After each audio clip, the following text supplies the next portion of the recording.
May kakawin na sana si Loreto na hindi makanta kay Arian.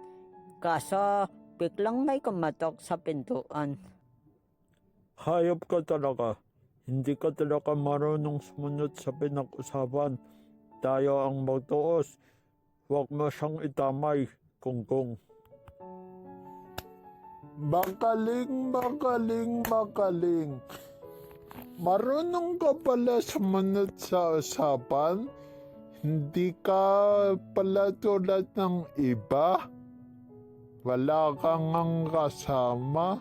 O Arian, pasalamat ka? Andito yung superhero mo. Bobo, marunong akong sumunod. Hindi katulad mo, Gonggong. Tara, tayo ang magtuos. Pakawalan mo siya. Ano ko, tanga? Para bakawalan ko siya? Sama-sama kayo. Maglaro tayo. Paano ba yan, mga bata? Simulan na. Maglaro na tayo.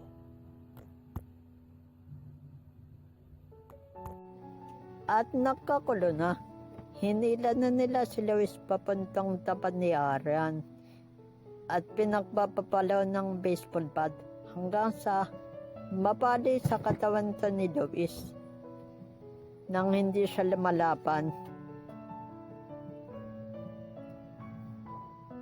Tapos sa uli, pinato siya ng upuan kasama si Arian.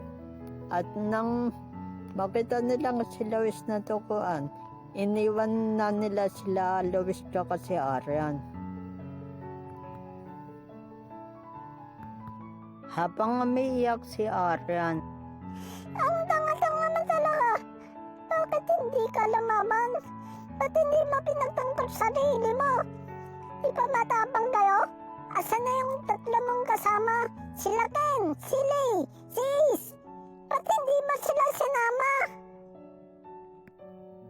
Sira ka ba? Pag ginawa ko yun, ikaw naman ang masasaktan, Arian. Ayaw kong may mangyaring masama sa'yo. Kaya hindi na lang ako lumaban. buti na lang dumating na yung tatlo. Pagkakita ni Ken kay Luis, inutusan niya si Lei tumawag ng ambulansya. Habang nasa ambulansya sila, tinanong ni Ken si Arian,